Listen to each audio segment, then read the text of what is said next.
नमस्कार दोस्तों, स्वागत है आपका हमारे इस चैनल धूप धुनची आरती में। दोस्तों आज मुझे जो सवाल एक्चुअली मिला और उसके ऊपर जो मैं वीडियो बनाने जा रहा हूँ उसे लेकर सच में मैं बहुत उत्साहित हूँ, क्योंकि मैं सोच रहा था कि इस बारे में कोई सवाल मुझे करता है या नहीं। तो ये सवाल फाइनली मुझे मिला और मुझे सच में बहुत अच्छा लगा कि इस विषय को लेकर किसी ने सवाल जो है वो किए, क्योंकि हमारे चैनल की जो विषय है उसके साथ ये बहुत रिलेटेड विषय है। तो देखिए दोस्तों, ये सवाल जो है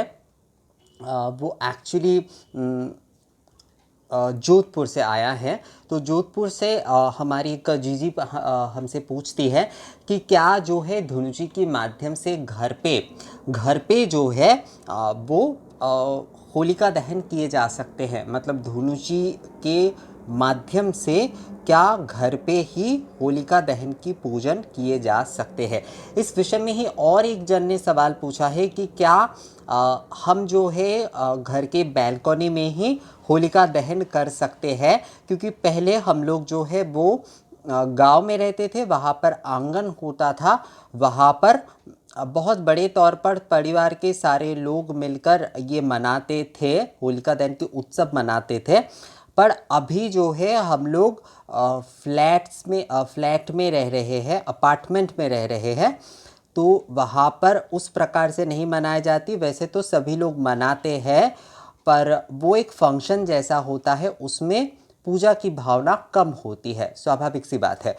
तो क्या हम लोग अपने छोटी सी बैल्कनी में भी मना सकते हैं या नहीं? तो दोनों जो विषय है वो बहुत रिलेटेड है। जो पहले जो हमारे जोधपुर वाले जीजी ने जो पूछे हैं, और ये शायद मध्य प्रदेश से है जिन्होंने ये सवाल पूछा है, सेकंड वाला। ये एक्चुअली ने जगह का मेंशन नहीं किया है। तो पहले वाले जो सवाल है कि जो धुनुची के माध्यम से जो है होलिका दहन का उत्सव, मतलब होलिका दहन की जो पूजा है उसकी जो व्यवस्था है वो किया जा सकता है या नहीं। और सेकंड वाले जिन्होंने मुझे ये सवाल किए हैं, उसमें ही ना इसके कई उत्तर जो है वो छुपे हैं, इस वजह से क्योंकि पहले के समय में क्या होता था, पहले के समय में ज़्यादातर लोग अपने घरों में ही रहते थे, और उसके साथ साथ कई लोग गांव में चले जाते थे उत्सव के समय। कई लोग मतलब जो बड़े मेट्रोज़ में रहते थे वो अपनी जो सारे छोटे शहर का मतलब होता है कि जहाँ पर मेट्रोज जैसी जो सुविधाएं वगैरह नहीं है, वहाँ पर वैसे वो तो शहर है, शहर की सारी सुविधाएं तो उपलब्ध है, पर वो एक प्रकार से गांव जैसा ही है, छोटा मोटा। तो ऐसे शहर में वो चले जाते थे और वहाँ पर जो है ना अपने परिवार के साथ, अपने आस पड़ोस के साथ मिलकर जो है ऐसे जो होली के समय जो होलिका दहन की सारी जो व्यवस्था है, जो सूखे पत्ते वगैरह, लकड़ी वगैरह, ये सब कुछ जो संग्रहित करना होता था, उपले वगैरह, बरकुले कई कई जगह पर जो मनाए जाते हैं, जिस प्रकार से तैयार किए जाते हैं, तो उस प्रकार के आयोजन वहाँ पर करके जो है ना ये सारे किए जाते। तो वहाँ पर बहुत ही ज़्यादा भक्ति भाव एक देखने को मिलता था, बहुत ही ज़्यादा निष्ठा देखने को मिलता था इस प्रकार के होलिका दहन उत्सव में। मतलब होलिका दहन की जो तैयारी होती थी उसमें जो है इस प्रकार की एक बहुत ही निष्ठा देखने को मिलता था। पर अभी जो लोग मतलब देखिए काम के कारण हो या फिर व्यवसाय के कारण हो, कई लोगों को आजकल ना बड़े शहर में रहना पड़ता है, और छोटे शहर में भी जहाँ पर रहते हैं जो मध्यम वर्ग के जो शहर होते हैं खासकर जो है, वहाँ पर क्या होता है, मतलब जो मेट्रोज नहीं है पर बड़े शहर है, उस प्रकार से अगर कहा जाए मध्यम वर्गीय शहर का मतलब है, तो वहाँ पर आजकल अपार्टमेंट ज़्यादा हो गए हैं, वहाँ पर भी होली का उत्सव होता है, नवरात्रि का उत्सव होता है, दीपावली के पूजन होते हैं, सभी चीज़ें किए जाते हैं। पर वहाँ पर ना वो बहुत ज़्यादा एक पार्टी टाइप होता है, मतलब फंक्शन बहुत ज़्यादा होता है। हमारे यहाँ पर भी कई सारे अपार्टमेंट में जो दुर्गा पूजा के आयोजन किए जाते हैं, वहाँ पर वैसे तो दुर्गा पूजा होती है, दुर्गा पूजा के नियम और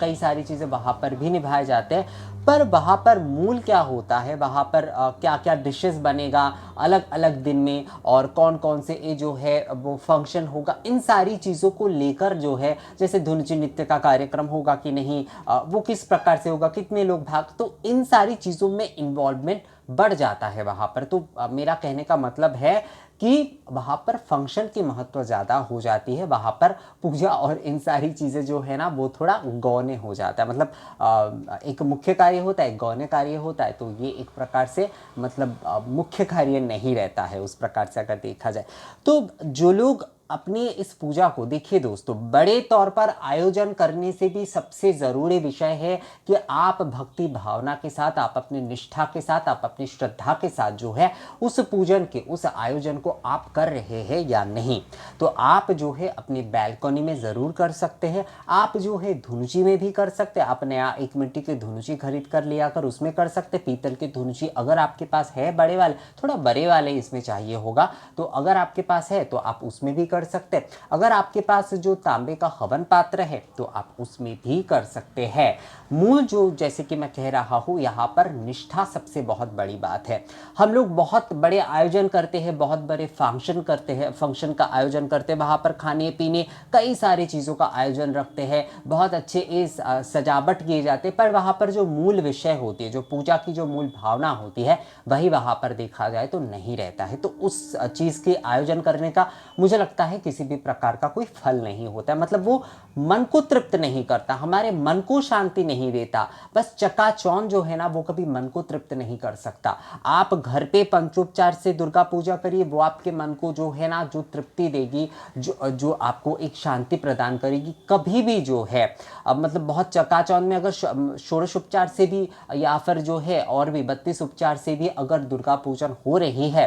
कई जगह पर, वहाँ पर चकाचौंध बहुत है, बहुत सारे लाइटिंग वगैरह है, तो वो देखिएगा आपके मन को शांति नहीं दे पाएगा। वो एक फंक्शन है। पर पूजा की जो निष्ठा की अगर बात की जाए, तो आप जब अपने ये छोटे से आयोजन में भी करेंगे ना, मतलब आपके मन को जो है, मन को, मेरा कहने का ये मतलब नहीं है कि जो लोग बड़े आयोजन करते हैं वहाँ पर किसी भी प्रकार की कोई निष्ठा नहीं होती है, मेरा बिल्कुल ऐसा कहने का मतलब नहीं है। ऐसा बिल्कुल हो सकता है, क्योंकि कई जगह पर जो है केवल वहाँ पर पूजा ही मूल होती है। पर जब हम लोग खुद से करते हैं, मतलब ज़्यादातर की अगर बात की जाए तो ज़्यादातर आजकल ऐसा ही हो गया है दोस्तों, और ये ज़माने के कारण होता है, ये इसमें किसी को दोष नहीं दिया जा सकता। आज हमारी सामाजिक जो परिस्थितियाँ है, आज हमारी जो विषय है, वहाँ पर यही सारी चीज़ें होती कि हम लोग होलिका दहन कर रहे हैं, इसके बाद सेल्फी लेने के लिए हम बहुत व्यस्त हो जाते हैं। कई समय मैं भी कई जगह पर, मतलब मैं सेल्फी तो उतना नहीं लेता हूँ, कई समय मेरा भी ऐसा कई जगह पर मैं ना चाहते हुए भी, मतलब ऐसा नहीं है कि मैं वो फोटो नहीं लेना चाह रहा हूँ,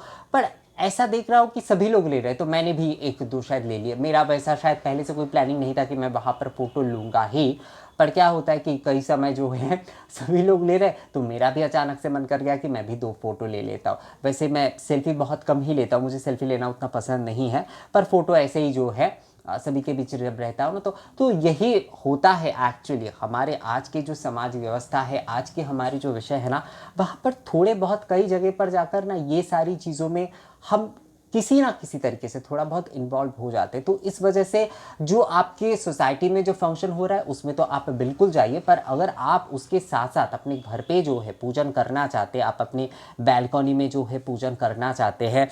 तो बिल्कुल सही है, उसमें आप बड़े वाले धुंची में कर लीजिए, वहाँ पर आप उपले की इस्तेमाल करके कर लीजिए, नारियल के छिलके, उपले, इन सारी चीज़ों का, मतलब जिस प्रकार से होलिका दहन अनुष्ठान किया जाता है, मैं एक्चुअली ये प्रैक्टिकली आप लोगों को दिखाऊंगा धुनुची में किस तरीके से जो है आप अपनी होलिका दहन के अनुष्ठान कर सकते हैं। ये विषय एक्चुअली मुझे ये सवाल मिले तो मुझे लगा इसके ऊपर अलग वीडियो बनाते हैं, क्योंकि वहाँ पर ही अगर मैं इन सवालों को लेता तो वीडियो थोड़ा लंबा हो जाता दोस्तों। तो इस वजह से मुझे लगा कि इस विषय को लेकर बस थोड़ी आलोचना, बस थोड़ी जो है बातें आप लोगों से कर लेते एक वीडियो में, तो ये वीडियो बस उसी के लिए है एक्चुअली। तो आप अपने बैल्कनी में जो है बहुत अच्छे तरीके से रंगोली बनाकर या अष्टदल बनाकर जो है कई सारे अबीर गुलाल से वहाँ पर आप बड़े वाले जो धुंची है उसे आप रख सकते हैं, मिट्टी के हो, पीतल के हो, या फिर जो हवन पात्र है उसे भी आप वहाँ पर रखकर जो है उपले से, उसके साथ साथ जैसे कि जो चने की जो मतलब अलग अलग जगह की ना अलग अलग रिवाज होती है, खासकर जो राजस्थान के साइड होता, राजस्थान के साइड, मध्य प्रदेश के साइड, वहाँ पर चने और जो गेहूँ या जौ के जो होते हैं वो जलाए जाते हैं। तो आपकी वहाँ पर जिस तरीके से परंपरा है आप उसी तरीके से जो है वो कर सकते हैं। मूल रूप से मैं जिस तरीके से धुंची जैसे जलाई जाती है, जो कि नारियल के छिलके और गोबर के कंडे में खासकर, तो उसका इस्तेमाल तो आपको वहाँ पर करना है, क्योंकि होली का पूजन में भी आपने देखा ही होगा कि बरकुले और जो बरकुले ये जो है वो खास तौर पर चढ़ाए जाते हैं, जो उपले होते हैं वो खास तौर पर जो है वो चढ़ाए जाते हैं होलिका दहन की पूजा में, होलिका माता की पूजन में। तो उसी प्रकार से जो है मतलब हम प्रतीकী तौर पर आयोजन कर रहे हैं, हम पूजा संपूर्ण कर सके, हम हमारे मन को जो है शांति मिल सके, हमारे मन को जो है तृप्ति मिल सके, इस वजह से जो है हम प्रतीकী तौर पर जो है ये पूजन हम कर रहे हैं, होलिका दहन की पूजन। तो आप अगर इसका आयोजन अपनी बैल्कनी में इस तरीके से करते हैं ना, तो आप अगर पूजा की सारे नियम वहाँ पर भी निभाते तो देखिएगा आपके मन को बहुत अच्छा लगेगा। बल्कि जो चक्का-चौंध की जो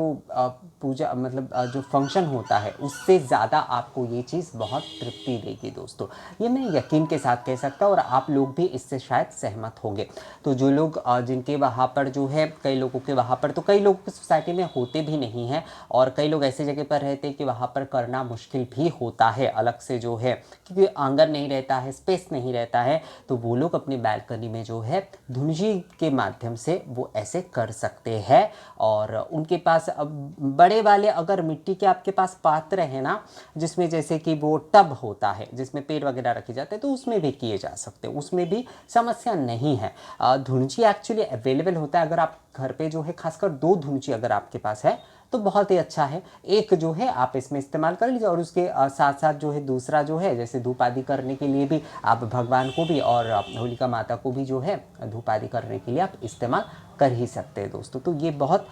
अच्छा होगा। तो धुंजी में जो है आप अपनी बैल्कनी में ये पूजन कर सकते हैं। वो किस तरीके से कर सकते हैं आप, यानी कि किस तरीके से किया जाएगा और किस तरीके से जो है होलिका जलाई जाएगी, वो मैं आपको एक दूसरे वीडियो में बताऊंगा। बस आप जो है जिस चीज़ से भी जलाना चाहते, चाहे वो आप उपले से जलाना चाहते, चाहे आप नारियल के छिलके से जलाना चाहते, या फिर आपके वहाँ पर दूसरे कई सारे, जैसे मैंने बताया कि कई सारी सूखे चीज़ें जैसे चने की होते, जौ की होते, तो ये सारी, उपले तो वैसे कॉमन होता है, उपले और नारियल का छिलका वैसे कॉमन होता है। क्योंकि देखिए दोस्तों, हमारे जो भी सारे ये जो अग्नि कर्म होते हैं एक प्रकार से ये लौकिक है, ये एक प्रकार से अगर देखा जाए तो ये लौकिक विधान है। जिस तरीके से हम जो पूजा आदि कर रहे हैं, पुराण में भी इसके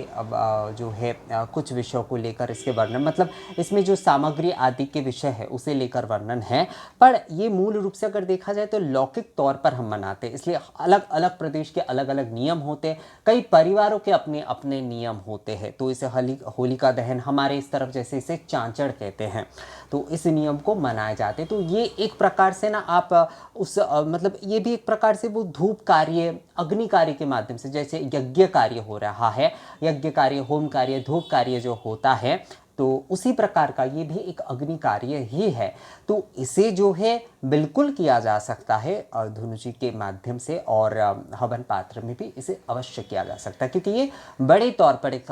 होलिका दहन में जो भी सारी चीज़ें डाली जाती है, खासकर जो सामग्री आदि, गुड़ वगैरह, ये सब कुछ डाली जाती है, इससे वातावरण बहुत शुद्ध हो जाता है दोस्तों। होलिका दहन करने का ये एक बहुत पॉजिटिव विषय ये है। कई सारे लोग कहते हैं कि ये करने से ये धुआं होता है, वो धुआं नहीं दोस्तों। होलिका दहन करने का विषय यही है कि इस समय वसंत की ऋतु में कई सारे विषाणु होते हैं वातावरण में तो होलिका दहन करने से, उसमें सामग्री आदि डालने से, कपूर, गुग्गुल, ये जो धुना वगैरह, मतलब राल वगैरह, इन सारी चीज़ों को जब आप होलिका दहन में देते हैं ना, तो इससे जो धुआं होता है वो हमारी वातावरण के लिए बहुत ही अच्छा होता है। तो होलिका दहन करने का कारण ये है, ये भी एक प्रकार से एक यज्ञ, इसे लौकिक बोल लीजिए, उसमें कोई समस्या नहीं है, पर ये जो यज्ञ या धूप कार्य है ये सच में बहुत जो है ये बहुत अच्छा होता है हमारे वातावरण के लिए, हमारे वायुमंडल के लिए। तो दोस्तों यही था इस वीडियो में। आप लोगों को ये वीडियो कैसा लगा मुझे कमेंट्स करके ज़रूर बताइएगा। और होलिका दहन किस तरीके से जो है धुंज के माध्यम से हम लोग करेंगे अपनी बैल्कनी में, यानी कि एक छोटे परिसर में, वो मैं आप लोगों को ज़रूर दिखाऊँगा दोस्तों। तो मिलेंगे आपसे अगले वीडियो में नए किसी जानकारी के साथ, तब तक के लिए नमस्कार।